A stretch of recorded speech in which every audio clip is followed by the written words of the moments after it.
오늘은 지난주에 읽으셨던 성경 중에 민수기의 말씀입니다. 민수기에 보면은 모압이 등장하는데 이 모압의 왕의 이름이 발락이라고 하는 사람이에요. 이스라엘과 싸워서는 승산이 없다는 것을 압니다. 그래서 그는 영적인 측면의 전투로 가면 이길 수 있겠다라고 판단을 하고 이방 선지자가 있는데 그의 이름이 발람입니다. 그래서 이 발락 왕이 발람 이방 선지자를 불러서 이스라엘을 저주하고 모압을 축복하면 되겠다, 이런 생각으로 발람을 부릅니다. 그러나 그가 이제 처음에는 가지를 않지요. 그래서 발람이 나중에는 가게 되는데 그 과정을 통해서 오늘 은혜를 나누려고 합니다. 자, 첫 번째 하나님께서 우리에게 주시는 은혜는 하나님께 물으면 하나님은 길을 가르쳐 주신다는 말씀입니다. 이 모압 왕 발락이 이방 선지자 발람을 초대해요. 그래서 사신단을 보내고 많은 복채를 보내고 더 큰 재물을 약속을 합니다. 그래서 발람은 이 초대를 받고 하나님께 물어요. 하나님, 제가 가야 됩니까? 이스라엘 하나님의 백성을 저주하라는데 그런데 가야 됩니까? 말아야 됩니까? 물어요. 근데 하나님께서 12절에서 대답해 주십니다. 하나님이 발람에게 이르시되 너는 그들과 함께 가지도 말고 그 백성을 저주하지도 말라. 그들은 복받은 자녀들이다. 이렇게 말씀하시죠. 그리고서 안 가요. 근데 이 모압 왕 발락이 포기하질 않고 더 높은 고관들과 더 많은 복채를 가지고 또 한 번 사신단을 보냅니다. 그리고 발람이 다시 한번 하나님께 묻습니다. 이때 하나님께서 뭐라고 말씀하시냐? 20절에서 밤에 하나님이 발람에게 임하여 이르시되 그 사람들이 너를 부르러 왔거든 일어나 함께 가라. 가라고 또 말씀하시지요. 그래서 발람이 다음 날 저 고관들 사신단을 따라서 출발을 합니다.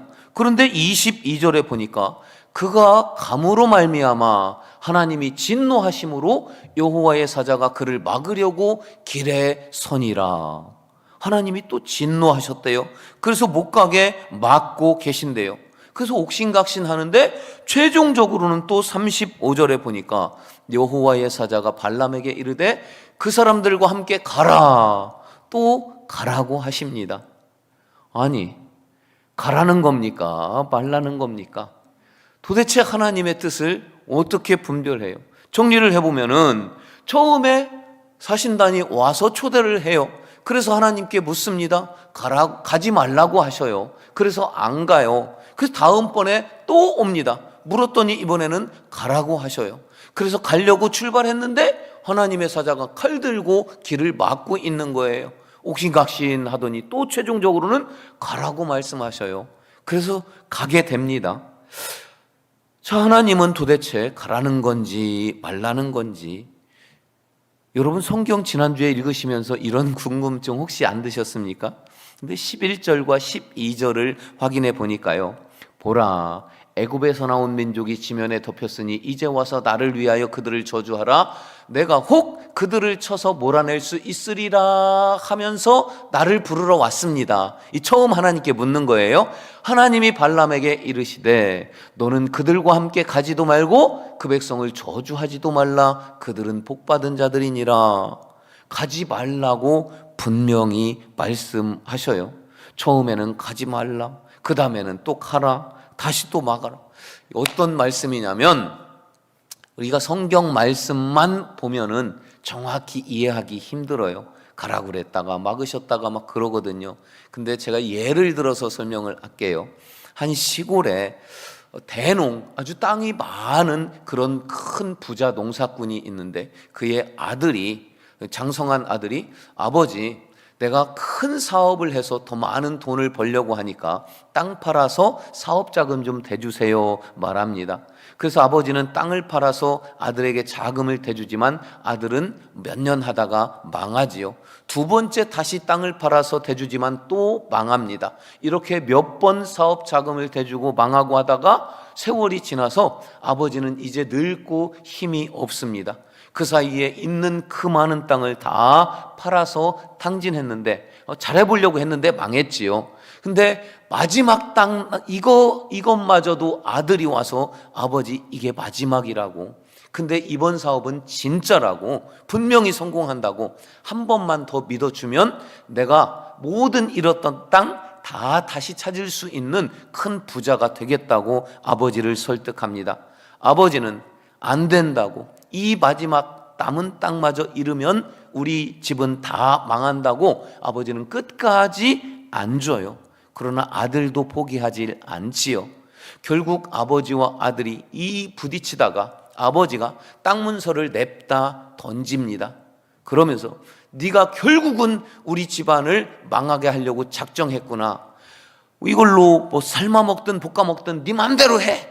그러면서 땅 문서 던지고 아버지는 나갑니다. 이 아들은 아버지의 그 뒷모습에 아버지 나를 믿어주셔서 감사합니다 그러면서 휘파람 불고 땅 문서 들고 팔러 가요. 이게 아버지가 땅 팔라는 겁니까? 말라는 겁니까? 발람의 모습이 그렇다는 거예요. 이 철없는 아들의 모습이 발람의 모습이에요. 하나님은 이미 처음에 물어볼 때에 가지 말라 분명히 말씀하셨어요. 그런데 두 번째 또 묻고 네 맘대로 해! 이런 상황인 거예요. 그래서 하나님은 가지 말라고 말씀하셔요. 그런데 사실 여러분, 이런 이 발람의 모습, 철없는 아들의 모습이 어디 그들뿐입니까? 나의 모습은 아닌가요? 하나님은 이미 내가 부를 때에 성경을 통해서, 말씀을 통해서, 성령의 감동과 지혜를 통해서 하나님의 뜻을 알려주십니다. 그런데 우리는 내 욕심에 이끌려서 내가 원하는 대로 하나님이 응답해 주시면 좋겠는 거예요. 못 들은 척하고 아닌 척하고 또 묻고 또 물으면 마치 하나님이 내 뜻대로 네 맘대로 해라 이렇게 말씀해 주시는 것만 같아요. 여러분, 하나님께 물을 때에는 내 생각, 내 뜻으로 가득 채워놓는 것이 아닙니다. 내 생각, 내 계획은 다 지워서 완전히 없애고 하나님, 이 백지에 하나님의 뜻을 가르쳐 주십시오 기도할 때에, 구할 때에 하나님의 뜻이 내 속에 새겨지는 것입니다. 하나님의 가르치심에 온전히 순종할 수 있도록 나를 비우고 하나님의 그 가르침을 구할 수 있는 저와 여러분이 되기를 주의 이름으로 축원합니다. 두 번째로 하나님은 우리에게 끝까지 선한 길을 가르쳐 주신다는 말씀이에요. 23절 말씀을 우리 함께 보십니다. 나귀가 여호와의 사자가 칼을 빼어 손에 들고 길에 선 것을 보고 길에서 벗어나 밭으로 들어간지라. 발람이 나귀를 길로 돌이키려고 채찍질하니. 자, 나귀는 칼 들고 서 있는 여호와의 사자를 영의 눈이 열려서 보아요. 근데 발람은 영의 눈이 닫혀서 못 봐요. 그 나귀는 가면 죽으니까 서 있습니다. 그런데 영의 눈이 어두운 발람은 나귀를 채찍질해요. 그 나귀가 이리저리 피하는 상황이 25절과 27절인데 나귀가 여호와의 사자를 보고 몸을 담에 대고 발람의 발을 그 담에 짓누름에 발람이 다시 채찍질하니. 27절 보니까요, 나귀가 여호와의 사자를 보고 발람 밑에 이번에는 엎드리니 발람이 노하여 지팡이로, 이 몽둥이에요, 나귀를 때리니라. 자, 영안이 어두운 주인은 안 간다며 나귀를 때립니다. 그런 주인 만나 나귀도 참 고생이지요. 가면 칼에 맞아 죽을 것이 뻔하니까 멈추는데 안 된다고 채찍 거두고 몽둥이 지팡이로 때립니다. 여러분, 진짜 문제가 뭔지 아십니까? 하나님의 선지자라 하면서 영안이 어두워서 보지 못하지요. 왜요? 하나님보다 돈, 명예, 가족, 건강 이거 더 사랑하면 영의 눈은 닫힐 수밖에 없어요. 왜냐하면 하나님보다 더 크고 하나님보다 더 사랑하기 때문에 더 작은 하나님이 그 뒤에 계셔서 보이지를 않는 거예요. 이게 영의 눈이 어두운 사람의 특징입니다. 여러분, 어리석은 저 인생이 발람뿐입니까? 하나님보다 사랑하는 것이 무엇인가 있다면 우리는 그것을 옆으로 치워야 돼요. 하나님이 더 커야지 하나님이 보이지, 하나님보다 돈이나 가족이나 명예나 건강이나 이것이 더 크면 가려져서 하나님을 못 봅니다. 여러분, 하나님이 최우선이요, 하나님이 가장 커서 그 하나님을 볼 수 있는 영의 눈이 열리기를 주의 이름으로 축원합니다. 영안이 닫힌 그 발람에게 너무 답답하지요. 계속 나귀를 때리니까 이번에는 나귀가 불쌍했는지 하나님이 이런 일을 행하십니다. 나귀의 눈을 열어요. 28절에 보니까 여호와께서 나귀 입을 여시니 발람에게 말합니다. 내가 당신에게 못하였기에 나를 이렇게 3번이나 때리냐고 따집니다. 그러니까 발람이 29절 대답해요. 나귀에게 이르되 네가 나를 거역했기 때문이니 내 손에 칼이 있으면 너를 죽였을 거야. 이렇게 나귀하고 지금 싸우고 있습니다. 여러분, 영안이 닫히면요, 이렇게 답답하고 평생을 모셔온 주인과 나귀와 싸우게 돼요. 팀워크가 무너집니다. 여러분, 같이 한 가족 간의 팀워크가 무너지는 경우들 또 있지 않습니까? 교회에서 사역을 하다가 팀워크가 무너지는 경우 있지 않습니까? 직장에서 일하다가 팀워크가 무너지는 경우 있지 않습니까? 그럴 때는 잠시 멈춰야 돼요. 멈춰서 하나님의 뜻이 무엇인지를 물어야 되고 무엇이 잘못됐는지 점검해 보아야 합니다. 이런 지혜가 있기를 원합니다. 그리고 더 심각한 문제가 있어요. 평생 거역한 적이 없는 그 나귀가 거역을 해요. 이상하지 않습니까? 그런데 그 나귀가 이번에는 말을 해요. 세상에 나귀가 말을 하는 깜짝 놀랄 뒤집어질 일이 생겼는데 이 발람은 어떻게 합니까? 깨닫지를 못하고 나귀와 옥신각신 말싸움하고 있어요. 여러분, 집에서 키우고 있는 개가 말을 하면 개와 싸우겠습니까? 개 지금까지 무슨 말이 제일 하고 싶었냐고 물어보겠습니까? 이 놀라운 일을 보면 무언가 문제가 있구나, 무슨 큰일이 있구나 깨달아야 돼요. 어리석은 발람은 못 깨달아요. 잠언 4장 19절은 말씀하십니다. 악인의 길은 어둠 같아서 그가 걸려 넘어져도 그것이 무엇인지 깨닫지 못하느니라. 이사야 6장 9절은 너희가 듣기는 들어도 깨닫지 못할 것이요 보기는 보아도 알지 못하리라 말씀하십니다. 하나님께서 나귀의 눈을 열고 또 나귀의 입을 열어주셔도 이 어그러진 길을 간 발람은 깨닫지를 못합니다. 그렇다고 하나님이 발람을 포기하셨나요? 아니에요. 하나님은 포기하지 않으십니다.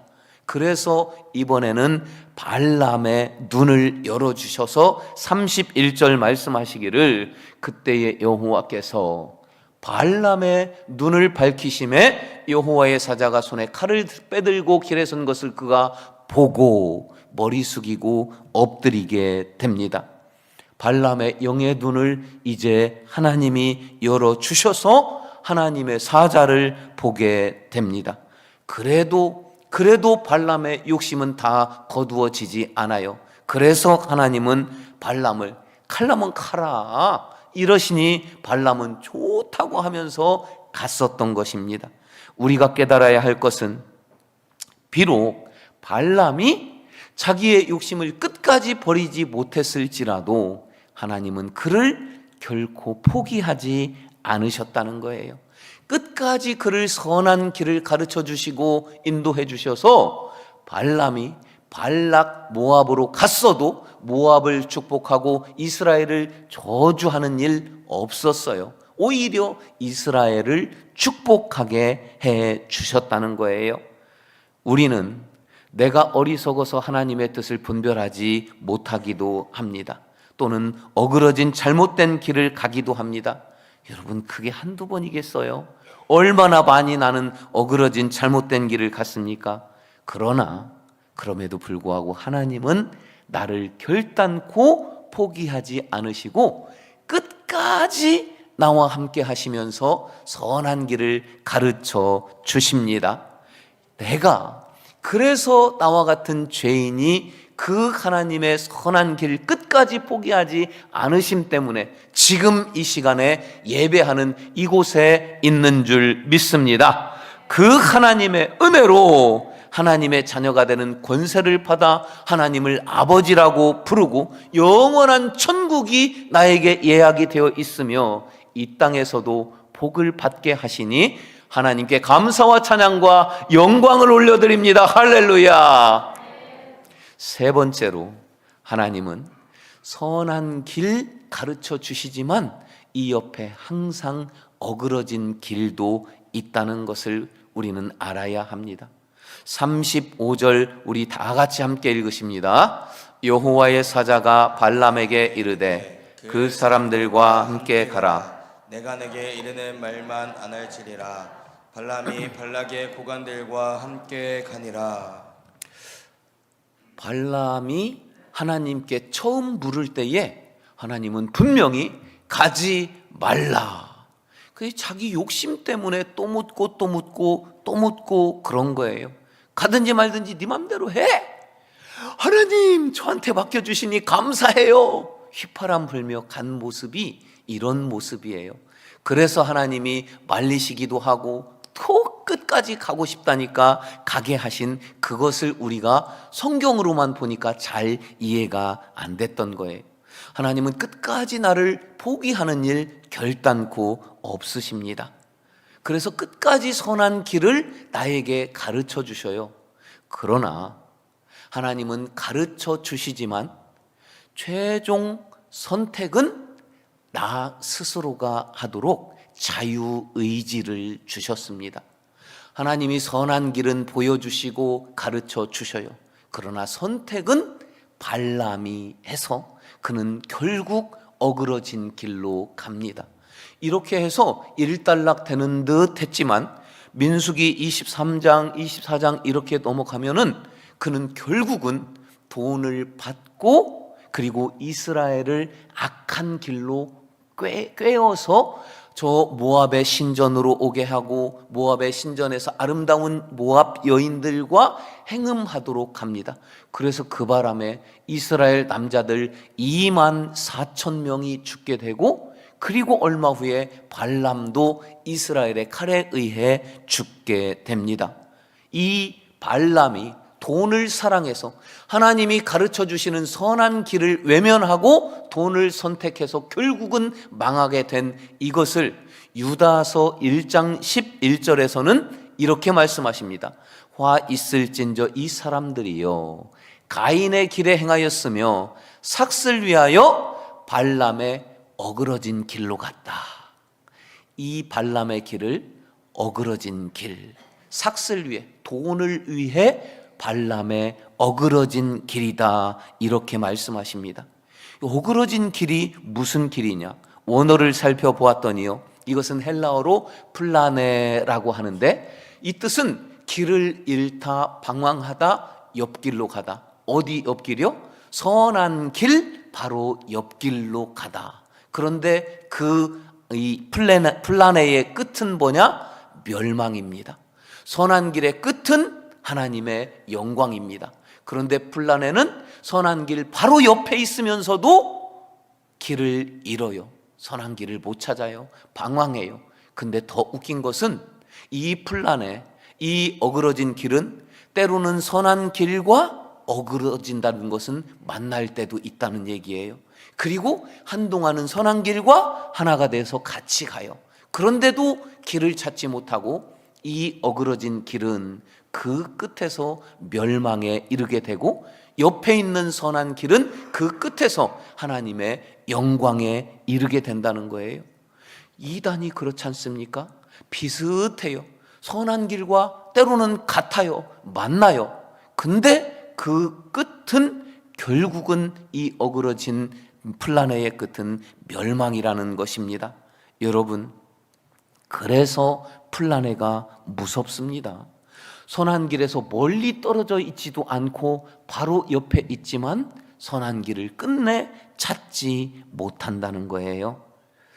돈이나 명예나 직장이나 자녀나 자존심이 하나님보다 더 크면 하나님이 가려져서, 선한 길이 가려져서 끝끝내 못 찾아요.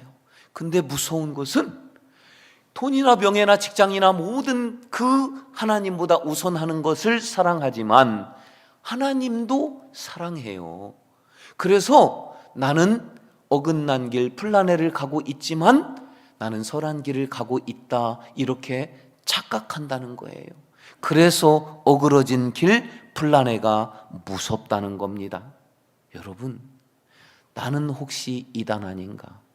나는 지금 혹시 플라네의 길을 가고 있지는 않은가? 이것 스스로 점검해야만 합니다. 플라네의 끝은 선한 길 바로 옆에 있어서 선한 길 같지만 결국은 멸망이기 때문에 우리는 반드시 돌이켜 길을 찾아 선한 길, 영광에 이르는 그 길을 가야 할진데, 우리 모두가 선한 길 끝에서 하나님의 영광 가운데 함께 만나기를 주의 이름으로 축원합니다. 이제 말씀을 마치려고 합니다. 세 가지 주시는 오늘 말씀 우리 다 같이 함께 읽으십니다. 하나님께 물으면 선한 길을 가르쳐 주십니다. 하나님은 끝까지 선한 길을 가르쳐 주십니다. 선한 길 옆에 항상 어그러진 길도 있습니다. 왜 플라네?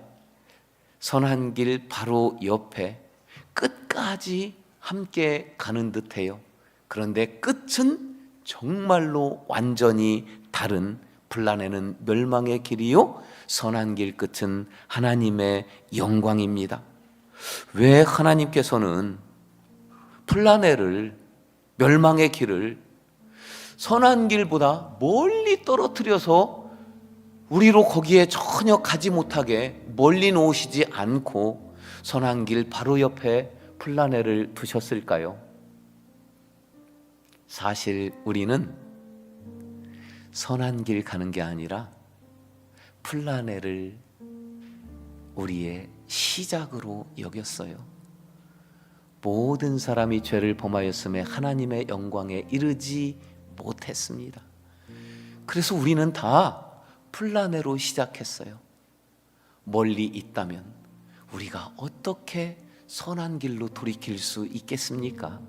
하나님은 선한 길 옆에 쉽게 빠지라고 플라네를 두신 것이 아니라 이 어그러진 길 가는 우리 옆에 선한 길을 두셨어요. 방황하는 길에서 눈이 조금만 열리면 옆에 있는 선한 길을 발견하고, 그리고 어두운 우리 마음, 우리 가장 소중히 여겼던 것 조금만 옆으로 치워놓으면 바로 선한 길이 보일 수 있도록 깨닫고 한 걸음만 옮기면 플라네 어그러진 멸망의 길에서 선한 길, 영광의 길로 돌이키라고 어그러진 플라네 바로 옆에 선한 길을 두셨습니다. 오늘도 어쩌면 어그러진 길 위에 있는 나, 우리 눈 틀어 끝까지 나를 가르치시는 그 하나님께 시선을 향하여 선한 길로 한 걸음 내디뎌 옮겨서 이 길, 어쩌면 또 플라네로 갈지도 모르지만 다시 언제든지 선한 길 걸어갈 수 있는, 그리고 영광의 끝에서 하나님 함께 볼 수 있는 우리 모두가 되기를 주님의 이름으로 축원합니다. 우리 다 같이 일어서서 함께 찬양합시다. 주님 다시 오실 때까지 나는 이 길을 가리라. 비록 좁은 문, 좁은 길일지라도 나는 이 길 끝에서 주의 영광을 보리라. 우리 함께 고백합시다. 주님 다시 오실 때까지 나는 이 길을 가리라. 좁은 문, 좁은 길,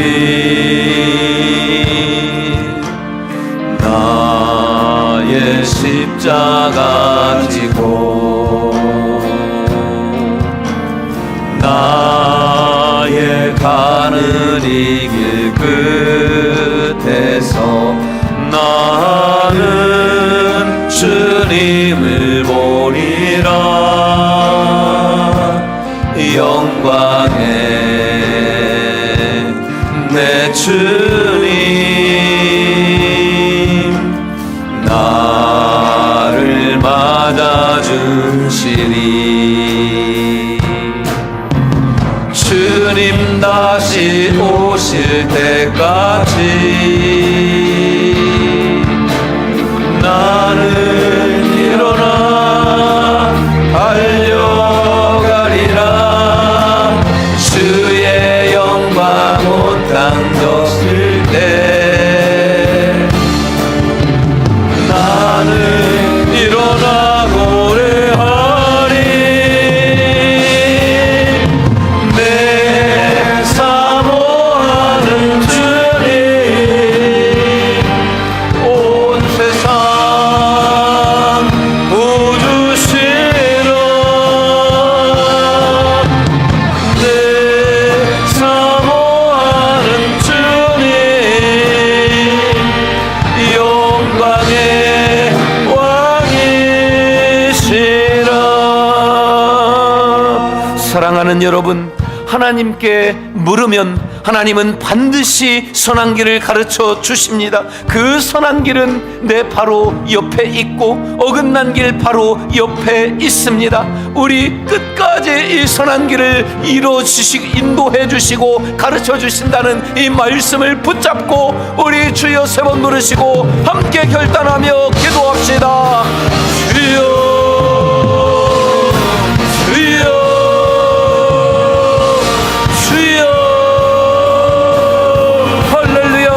아버지 하나님 감사합니다. 주여 나는 연약합니다. 나는 어리석습니다.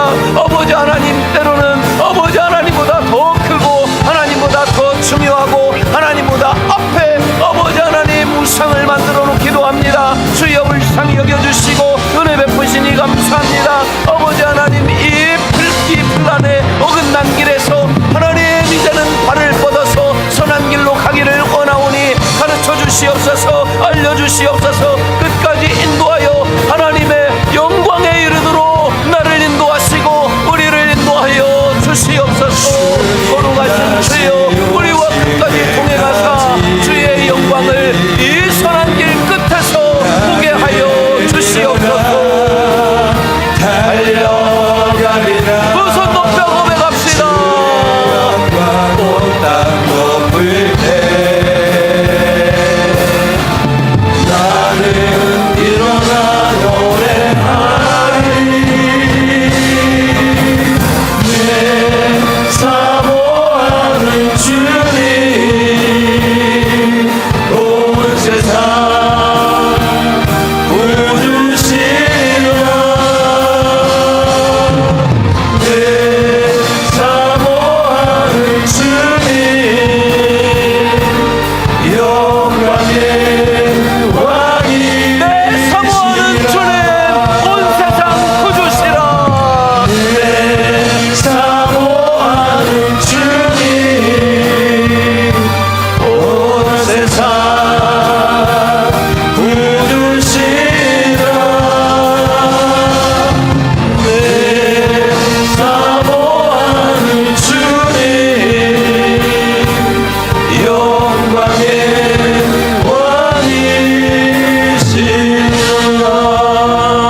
왕이시라. 아버지 하나님, 우리의 결단, 나의 기도를 들으신 줄 믿습니다. 나는 연약하고 어리석어서 시시때때로 분란에 어긋난 길로 들어서지만 주여 나를 잊지 아니하시고 나를 포기하지 아니하시고 나를 기억하시고 선한 길을 끝까지 가르치시며 그 길 가도록 도우시니 하나님 감사합니다. 이 선한 길 그 끝에서 하나님의 영광을 보게 하여 주시옵소서. 지금은 우리 구주 예수 그리스도의 은혜와 하나님 아버지의 끝없고 한없는 영원하신 사랑하심과 성령의 감화 감동 교통, 저 어긋난 분란회에서 선한 길로 인도해 주시는 역사하심이 선한 길을 가고 그 끝에서 영광 보기를 원하며 하나님 앞에 고백하며 결단한 이곳에 있는 모든 주의 백성 머리머리 위에, 저들의 가정 위에, 저들의 자녀 위에 선한 길 끝까지 가기를 원하는 우리의 삶의 믿음의 여정 위에 지금부터 영원토록 함께 하시기를 간절히 축원하옵나이다. 아멘.